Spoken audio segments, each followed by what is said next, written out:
Messieurs dames, il est temps de passer à la deuxième histoire, celle de Charlotte. C'est une histoire assez vieille puisqu'elle s'est passée en 2004 et à l'époque Charlotte n'a... Je vous ai... Excusez-moi mais je mets mes mains comme ça, c'est... Pour qui je me prends?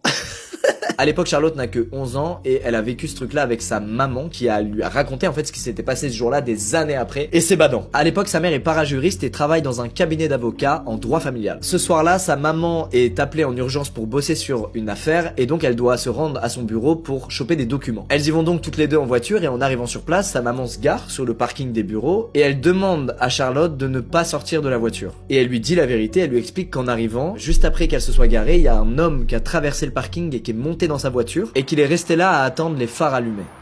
Alors en vrai, il y a rien d'ouvertement louche ou effrayant, hein. Rassurez-vous, vous avez le droit de monter dans votre voiture sur un parking et de rester dedans les phares allumés. Mais à ce moment-là, je sais pas, la mère de Charlotte, elle a une intuition, elle est en mode mieux vaut être trop prudente que pas assez. Après 5 longues minutes d'attente, sa mère se retourne enfin vers elle et lui dit: bon écoute, j'ai aucune idée de ce que le mec fait ou